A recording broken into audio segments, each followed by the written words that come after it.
Assalamualaikum warahmatullahi wabarakatuh. Alhamdulillahi rabbil alamin wal 'aqibatu lil muttaqin wala 'udwana illa 'alal zalimin. Summa assalatu wassalamu ala sayyidina wa maulana Muhammadin wa ala alihi wa sahbihi ajma'in. Amma ba'd. Qala Allah ta'ala fi kitabihil 'azim. A'udzu billahi minasyaitonir rajim. Bismillahirrahmanirrahim. Yarfa'illahu alladhina amanu minkum walladhina utul 'ilma darajat. Wa qala Rasulullah sallallahu alaihi wasallam, man salaka tariqan yaltamisu fi 'ilman sahalallahu lahu tariqan ilal jannah. Sadaqallahul 'azim. Wa sadaqa rasuluhun nabiyul karim wa nahnu ala dhalika minasyahidin wasyakirin walhamdulillahil alamin.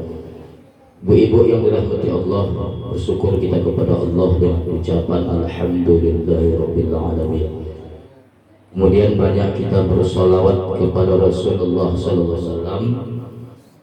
Terlebih lagi sebentar lagi kita akan memasuki bulan Maulid, bulan Rabiul Awal, kelahiran daripada Rasulullah sallallahu alaihi wasallam.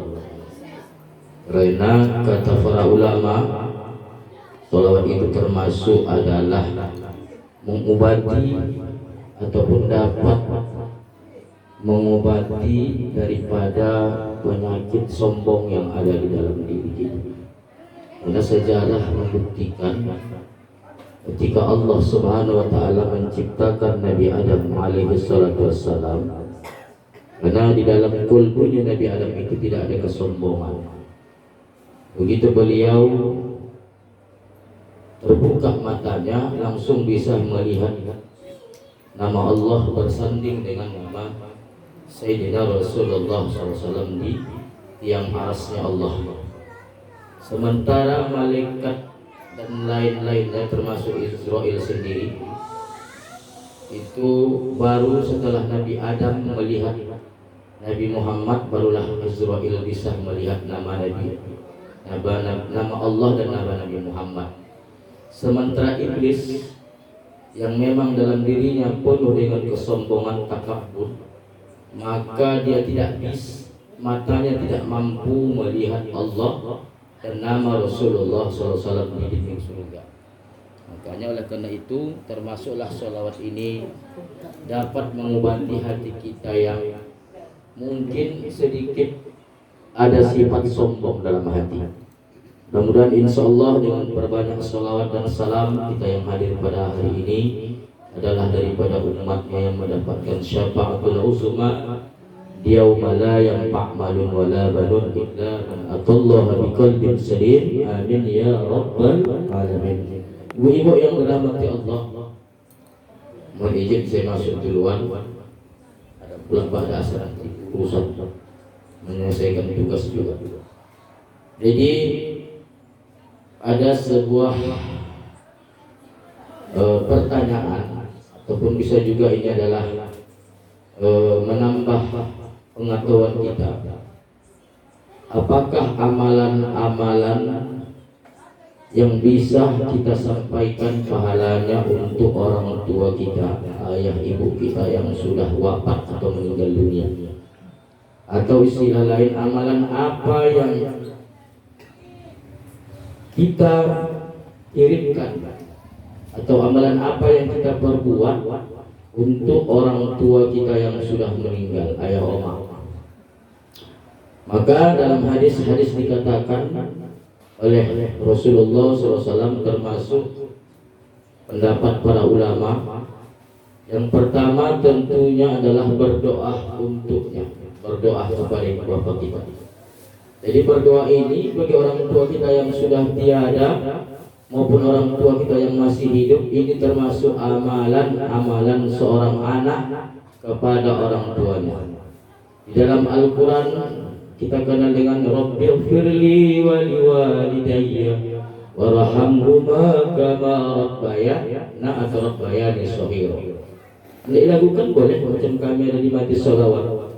Rabbighfirli wa liwalidayya warhamhuma kama rabbayani shaghira. Terserah Anda pakai nada, yang penting amalan yang pertama untuk orang tua kita yang sudah meninggal, apatah lagi dia sedang hidup, masih hidup, adalah berdoa untuknya. Ya. Terlebih lagi ketika dia sudah tiada, boleh juga berlaku Allahumma ighfir wali walidayya. Kalau rame-rame sering dibacakan oleh imam ataupun kita doa berjamaah, Allahumma ighfir lana dzunubana wali walidayna warhamhum kama rabbawna shighara. Boleh. Warhamhuma kama rabbayana shaghira. Boleh. Lanjut sekarang wali ajdadina wali jaddatina. Jadi berdoa.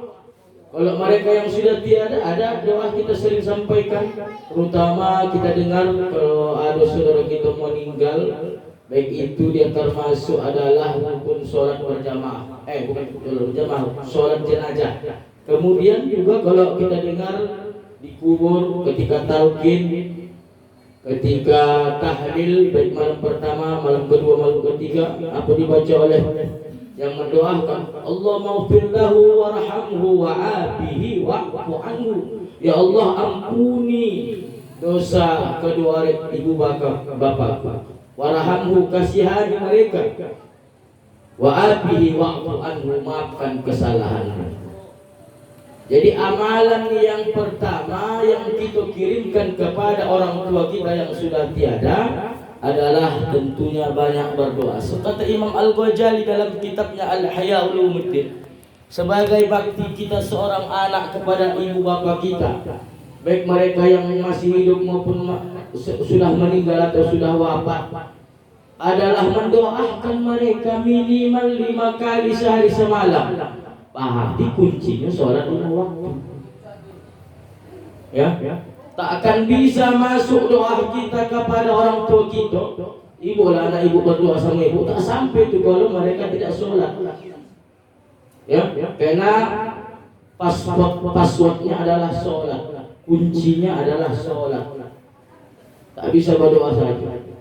Maka minimal 5 kali sehari semalam. Selepas sholat subuh didoakan, Rabbighfirli wa liwalidayya warhamhuma kama rabbayani shaghira. Belum lagi anak soleh. Masuk zuhur, Rabbighfirli warhamni, Rabbighfirli wa liwalidayya warhamhuma kama rabbayani shaghira. Ba'da asar garam doakan juga, Rabbighfirli wa liwalidayya warhamhuma kama rabbayani shaghira. Masuk maghrib begitu juga, isya begitu juga. Maka barulah kita dikatakan oleh Al-Imam Al-Ghazali adalah waladun soleh yad'ulah. Kalau orang cuma sekali dia doakan, jangankan sekali, seminggu sekali, sebulan sekali, setahun sekali pun ya.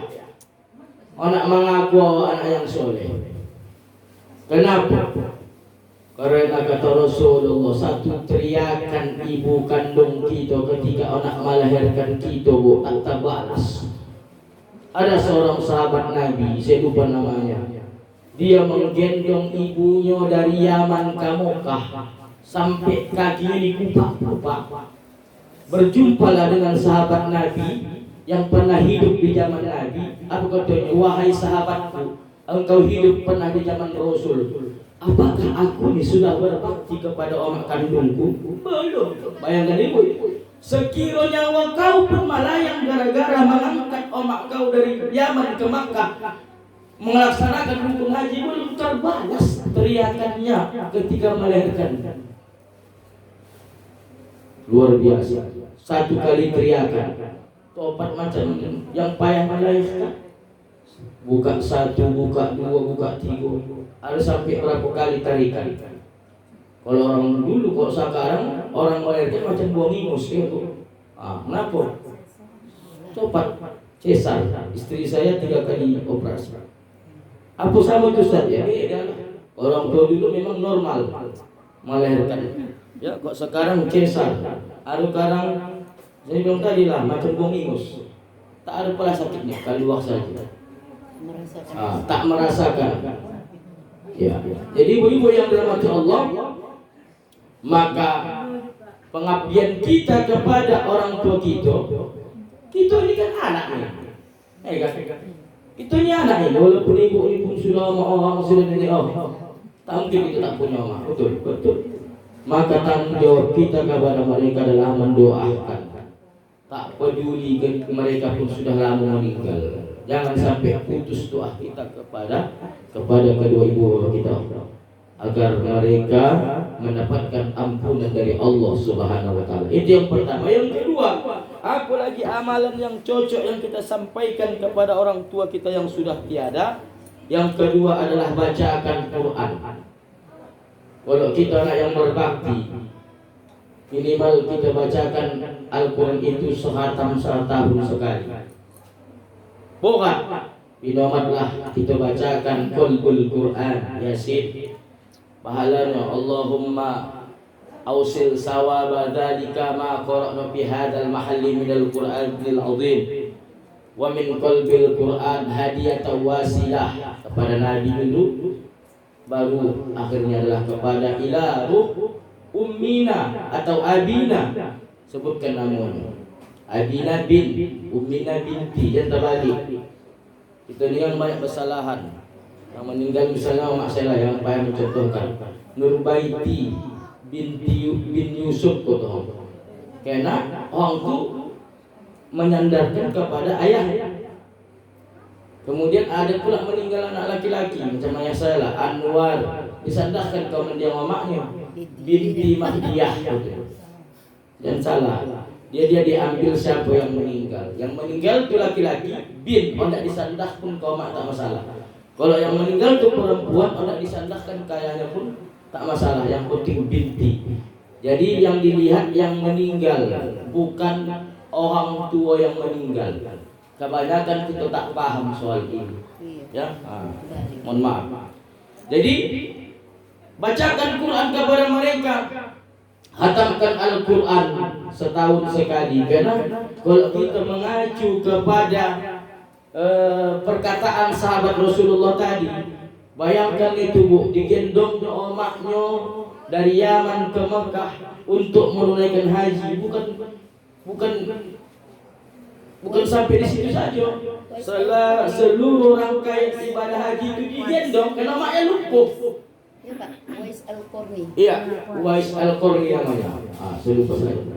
Jadi bertemu dengan sahabat Rasulullah, ya, yang pernah hidup di zaman Rasul. Apakah aku ini sudah mati? Sekiranya kau pun melayang gara-gara kau membawa omakmu ini haji, belum terbalas. Ini bayangkan sudah berdarah-darah kakinya buyak-buyak, belum terbalas. Nah, ibu-ibu yang dirahmati Allah, kemudian tak mampu, kurang, bacakan sepertiga Al-Quran, tapi itu surah Al-Ikhlas. Tak juga mampu, ummul kita, ibunya Al-Quran, Al-Fatihah. Tak bisa juga, udahlah, cenglah jadi anak. Ya, tak tahu lagi yang bilangkan.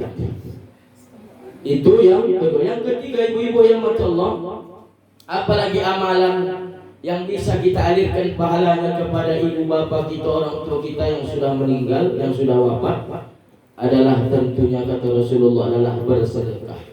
Adalah sahabat Nabi yang bernama Sa'ad bin Abi Waqqas datang kepada Rasulullah. Ya Rasulullah, ummi mata, ibuku telah wafat. Apa tasaddaqu anha? Apakah aku bisa bersedekah kepada? Tasaddaq anha. Sedekahlah engkau kepadanya. Maka para ulama pun mengambil kesimpulan, apalah sedekah yang paling afdol, yang paling baik untuk orang tua kita, ya, yang sudah wafat. Ini di apa juga ini boleh dikiaskan untuk keluarga pun boleh. Cuma kajian orang tua. Tentunya kata Rasulullah, atas antasaddaqu minal ma', bersedekah air. Makanya di zaman Rasul dulu ada namanya sumur yang diimpakkan, yang diwakafkan oleh sahabat Nabi. Kemudian ada juga yang diimpakkan oleh Abu Bakar atau Utsman bin Affan, terkenal itu. Ya. Maka disitulah dalil menunjukkan boleh kita nama yang berwakaf itu dicantumkan di papan, bukan ria, tapi yang mencantumkan ya panitianya. Jangan pula awak menyuruh, ini sedekah 5 juta, tulis ya, tulis usah-usah. Panitia lah menulisnya. Ini yang menamakan itu adalah sumur sahabat-sahabat Nabi, termasuk yang sumur Utsman kurmanya, bukan sumur kurma, buah kurma. Itu adalah ya ulama-ulama terdahulu yang mereka punya beban moral untuk mencantumkan nama-nama yang berinfak berwakaf pada saat itu. Inilah dalil menunjukkan boleh kita menampilkan menulis nama orang-orang yang berinfak di masjid misalnya. Di mana lagi? Di musola, di pesantren, nama-nama yang berinfak boleh. Walaupun ada sebagian mengatakan tak boleh dicantumkan. Ada sebagian tak boleh. Timbul ria. Menengok siapa yang mencantumkan, Bu. Kalau yang mencantumkannya itu panitia untuk memotivasi. Saya pernah kegiatan mahasiswa di Bengkulu. Lupa saya tahunnya, tahun 2000-an lah begitulah. Tak sampai 2005, 2002, 2003. Jadi kebetulan 10 hari kami di Bengkulu. Kami pas kebetulan ada hari Jumat, saya sholat Jumat. Tapi Bu, sebelum sholat Jumat itu pengurus masjid itu melelang infak Jumat. Dilelang. Bayangin Ibu itu. Ada yang mengkasih limpul. Nah, Bapak ini mengasih limpul, berinfak limpul misalnya. Ada yang mengkasih, Bapak ini berinfak 100. Gitu. Boleh. Karena yang menyampaikan itu adalah panitia masjid. Jadi bersedekah air. Makanya ada guru saya namanya almarhum Malim Gali, baru meninggal istrinya itu Bu Fatimah. Itu dia tuh tak putus itu dia mengantarkan aqua, mengantarkan apalagi minuman-minuman ke masjid-masjid, terutama bulan Ramadan. Diantarkannya itu sekarang 10 kotak diserahnya ke masjid raya dan masjid-masjid. Ya, jadi begitu juga kita juga kalau bisa. Di mana ada masjid antarkan binomat 1 kotak aqua. Binomat 1 kotak aqua. Lanjut ini cuman. Lanjut aja tak dengar ya, terus pakai mic. 1 kotak aqua antahkan. Karena ini menunjukkan dalil afdol bersedekah air. Karena kita tadi pertanyaan Sa'ad bin Abi Waqqas kepada Rasulullah, ya Rasulullah, ibuku telah mati, apakah aku bersedekah kepadanya? Silakan. Apalah sedekah yang paling afdol adalah sedekah air. Ya bisa saja ini berkaitan dengan pada saat itu. Pada saat itu susah air. Bahkan kata Ustaz Somad, lebih mahal air daripada kurma, kata orang sana, daripada emas. Karena sulitnya air. Tapi kalau Tanjung Balai tak apalah sulit air. Tapi walaupun demikian, aqua ni Ibu laku saja. Ibu letakkan yang di masjid solat Jumat habis itu licin. Kuncinya duanya itu kalau tak diminum anak-anak tu tenang-tenang orang pun gitu. Cuma palo sampai. Ya. Kalau bisa pula air, pisang. Jadi hampir setiap khutbah Jumat yang saya masuki di Tanjung Balai ni, ya, ada 4 masjid itu. Itu rata-rata memang sekarang banyaklah masyarakat ni sudah peduli yang namanya dengan bersedekah Jumat ni. Tahu orang tu kehebatannya, rahasia daripada sedekah. Terutama orang-orang yang baru pulang ibadah, solat. Ya, apalagi anak-anak tak banyak cakap, nak keasinan pun tak merepet orang. Ya kan? Yang penting dapat kata orang. Yang hajat bersedekah sama mama ya kan. Tahu dia asam garam. Kalau anak-anak mogah orang tu, mogah. Itulah manggonya garang. Ayah-ayah pun begitu juga. Tak peduli dia, apalagi kalau memang jam makan. Tak ada dia. Yang penting sodap pasti sodap. Kalau mama ni, uang garam tadi gini waktu. Karena pula mama ni memang tukang masak, tahu dia. Nah ibu-ibu yang rahmat Allah, yang keempat, apalagi sedekah ataupun amalan yang kita lakukan ketika orang tua kita sudah tiada, dan insya Allah pahalanya bisa mengalir atau dialirkan kepada kedua orang tua kita. Tentunya yang keempat adalah, kata para ulama berdasarkan hadis, adalah berkurban. Ada juga salah seorang sahabat Nabi mengatakan, "Ya Rasulullah, bolehkah aku berkurban tapi pahalanya aku alirkan kepada orang tua?" Silakan, sorahkan, ini kurbanku atas nama orang tuaku yang sudah tiada. Boleh. Walaupun tidak ada berwasiat, tapi awak yang berkurban pahalanya dialirkan. Tapi kalau ada wasiat, maka kita kurbankan atas nama mereka. Kalau tak ada wasiat, kita berkurban. Ini kurbanku, tapi ku hadiahkan pahalanya atas nama omakku. Ya, ketika selesai pemotongan hewan kurban pada Idul Adha, boleh juga hari-hari tasyrik, maka begitu selesai tadi yang memotong kurban itu menumpahkan darah-darahnya, maka angkat kedua tangan ke langit. Ya Allah, bersolawat dulu pula, karena doa yang tak diawali solawat tertolak, ya kan? Bahkan majlis yang tak diawali solawat dikatakan Rasul adalah majlis bangkai, bau. Berterima tapi bau. Maka kita sering kalau ustaz menyampaikan ceramah atau protokol sering ini. Assalamualaikum warahmatullahi wabarakatuh. Alhamdulillahirabbil alamin. Wassalatu wassalamu ala Sayyidina wa Maulana Muhammadin. Lepas kita dari wirid Yasin bangkai, kata Rasul. Ya, bawa bangkai. Ada majlis bangkai, kata Rasulullah. Apa itu? Majlis yang tak disebut sekalipun namanya Rasulullah sallallahu alaihi. Wah, kita dah berapa kali menyebut nama Rasulullah. Maka lepaslah kita dikatakan majlis busuk, majlis bangkai. Nah, boleh kita sampaikan pahala berkurban kita kepada kedua orang tua kita, ibu bapa kita, boleh. Ketika mereka sudah tiada, serahkan. Ini kurbanku. Pahalanya boleh juga dilapaskan ke sama yang tukang jagal tu. Boleh juga kita sendiri yang berdoa kepada Allah Subhanahu wa taala supaya aliran pahala berkurban itu disampaikanlah kepada ibu bapa kita yang sudah tiada, walaupun mereka tidak berwasiat. Apalagi mereka berwasiat, makin paten, kan begitu.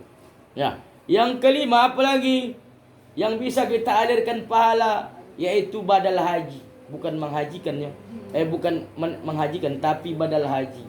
Kita tahu orang tua kita dulu bercita-cita dia naik haji, ya kan?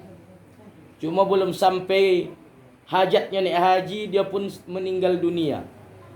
Dalam hadis riwayat Ibnu Abbas, ada seorang wanita suku Fuhairah bertanya kepada Rasulullah, "Ya Rasulullah, ummi, ibuku, dulu waktu hidupnya dia kepingin ondak berangkat haji, tetapi belum tercapai cita-citanya Rasul, dia sudah tiada. Bolehkah ku hajikan dia?" Boleh, namanya badal haji. Jadi ibu-ibu, kalau ada dulu orang tua semasa hidupnya kepingin naik haji tapi belum tercapai cita-citanya, ya, termasuk orang tua saya. Jadi begitu ibu nanti niat anak naik haji, langsung badalkan haji. Walaupun tak sampai palah menunggu ibu naik haji, apalagi sekarang daftar tunggu haji itu luar biasa lamanya, ya kan? Apalagi Indonesia paling tinggi di Asia Tenggara, maka boleh dikirimkan kepada petugas-petugas haji yang mahir lah, ya kan? Tahu ibu kan? Di sini yang apalah, datangilah TPHD yang diutus Pemko, karena itu rata-rata yang dikirim menjadi TPHD itu ustaz, ya kan Bu? Kemarin TPHD kita Ustaz Aswad. Kalau untuk Sumut itu Ustaz Mulyadi, yang lalu Ustaz Amari, yang meninggal ini Ustaz namanya Ustaz Yusuf, Ustaz Yopian. Ustaz kapan tak tahu. Ya, nunggu haji lah. Karena haji ni Bu, tiganya kita bisa berangkat haji. Mohon maaf ya, jangan tersinggung. Pertama haji nasab, keturunan. Atoknya dulu haji, atok-atoknya dulu haji, neneknya haji, ayahnya haji, dia pun haji. Ada kena nasib, macam kami inilah diberangkatkan pemerintah. Ada kena nisab, banyak duit, kebun kalapunya seluas mata memandang, ya kan Bu? banyak tanah yang tidak dijual. 3 nyebut pangkat ni. Nasab, nasib, nisab. Nasab, keturunan haji. Malu kalau tak haji. Kau kenapa haji? Mak, keturunan atok aku dulu haji, so kan aku tak haji ayah. Itu yang pertama, nasab. Yang kedua, nisab, banyak duit. 7 turunan tak habis. Kecuali lebih 7 turunan ke-8, tak dapat lagi tu. 7 turunan. Berangkatlah banyak. Termasuklah Haji Bahram dulu almarhum, kalau sudah mohon maaf. Berangkat. Baru nasib kami ni lah. Saya nunggu ni yang ketiga ni nasib. Ya. Mana tahu besok saya berangkatkan Pemko. Amin kalau Bu. Amin. Jadi boleh kita membadalkan haji untuk orang tua yang sudah tiada. Ingat-ingatlah ada kira-kira. Sampaikan. Termasuk itu menolong mereka. Yang keenam, yang terakhir, apa amalan yang bisa kita alirkan pahalanya kepada orang tua kita, khususnya mereka yang sudah tiada? Tentunya adalah mengganti puasanya. Ini juga terjadi di zaman Rasul. Ada seorang sahabat melapor kepada Rasulullah, "Ya Rasulullah, ibuku sudah mati." Ya, maka Rasulullah mengatakan, "Man mata, siapa yang mati, anta sawwamu waliyu." Maka walialah yang boleh, yang bisa, yang punya tanggung jawab mengganti puasanya. Inilah dalil menunjukkan boleh kita mengganti puasa orang tua kita. Kalau ibu sanggup, gantikan. Puasa apa lah? Puasa Ramadan lah tentunya, kerana puasa wajib. Macam mana lah oma awak tak bisa mengganti puasanya? Lahir awak, kan, belum lagi selesai adik menyusui, sudah ada adik awak sambung menyambung. Kapan dia nak mengganti? Kan begitu. Maka kita punya tanggung jawab. Gara-gara kita lah dulu dia tak sempat beribadah. Asalkan anda diambil wuduk, kata. Mengaji pun tak sempat, baca Quran tak sempat, puasa Ramadan pas pula malaikat dah puasa tua. Macam mana nak puasa? Kan? Tahu puasa tua kan? Awal-awal puasa, saya anak pertama saya telah puasa tua tu. Sebulan penuh mengganti. Ya, orang rumah tak mampu. Kalau tak balapat dapat, itulah yang membayar kafarah, membayar fidyah. Niatnya kemana itu? Niatnya kemana Pak? Bahasa Indonesia ya susah. Menggantikan puasa orang tua. Iya kalau iya. Sengaja aku mengganti puasa atas nama ibuku. Itu bahasa Indonesia aja. Disebut namanya apa langsung? Sebutkan namanya. Atau nama mak awak. Terutama mak awak lah. Kerana itu tadi. Kerana banyak dia pohe beribadah ni gara-gara awak. Menghamilkan awak, melahirkan awak, menyusui awak. Kalau ayah tak tahu lah awak. Kan? Kalaupun anda diganti juga, terutama sudah orang tua kan. baru diganti kan. Iyalah, sudah meninggal lah. Tapi kalau dia sudah tua tak bisa lagi. Bisa. Yang penting udah uzur. Tapi kan niatnya kita menutupi macam mana dia dulu susahnya beribadah gara-gara mengurus awak. Nah, ibu-ibu yang dimati Allah Subhanahu wa taala, maka dalam Islam ada namanya fidyah. Fidyah ni termasuklah usaha kita dalam meringankan keluarga kita yang meninggal dunia, termasuk oma ayah awak. Ya, awak tak sanggup ya menggantikan puasanya. Mana istilah fidyah? Maka fidyah itu bukan hanya ketika keluarga kita atau orang tua kita atau saudara-saudara kita baru meninggal. Bisa juga udah lama meninggal. Aku dulu Ustaz, teringatlah aku waktu mak kami meninggal 10 tahun lalu. Tak sempat kami buat fidyah. Ya, kena copot saja pula. Awak pun tak tahu belum. Baru tahu sekarang, silakan. Ya, tak masalahnya itu. Ada juga ke jamaah saya datang ke rumah itu, jamaah kita juga itu saat. Beberapa ada setahun 2 tahun meninggal orang tua kan baca. Baru dia menolakkan fidyah. Ya, fidyah di sini fidyah puasa dan fidyah solat. Fidyah puasa itu biasanya lebih sedikit dari fidyah solat. Kalau fidyah puasa, kalau dia 600 kali gundal namanya istilahnya tulak, maka biasa puasa itu separuhnya. Ya. Dan fidyah ini ada aturan mainnya, Bu. Kalau laki-laki meninggal 65 tahun, potong balik 15 tahun. Bagi dia berlaku fidyahnya 50 tahun. Tengoklah kodenya. Kalau boras 100 kilo, sekian kali gundal. Kalau perempuan, potong baliknya 9 tahun. Kalau meninggal misalnya kita atau ibu, misalnya contoh 60 tahun potong 9, 51 tahun. Dicarilah rumusnya bahwa 100 kilo sekian kali gundal. Itu Gitu kalau rumus. sudah dibuat, Bukan anda tiawa, kok sudah dibuat begitu pidiah, tak dibayar lagi utang puasa. Tidaklah, itulah membayarnya. Itu kan jalan terakhir. Tapi yang pertama, urutan pertama puasokan. Kalau masih mampu. Awak pun banyak utang awak. Maka solusi terakhir adalah membayar fidyah. Karena termasuk di dalam kitab ya, amalan-amalan untuk membantu yang mati, orang tua keluarga yang mati, termasuk adalah membayarkan fidyahnya, mengganti atau membayarkan fidyah salat dan puasanya. Nah, ibu-ibu yang dirahmati Allah, inilah kajian kita pas setengah jam, tak lama-lama. Demikian yang dapat disampaikan. Kepada Allah saya mohon ampun, kepada kita yang hadir mohon wabillahi taufik wal hidayah. Wassalamualaikum warahmatullahi wabarakatuh. Tak ingat sudah habis ajar aku pamit. Cek. Ada pertanyaan Bu? Pak, misalnya tadi Bapak menyampaikan untuk menggantikan puasa orang tua yang sudah meninggal. Nah, pertanyaannya,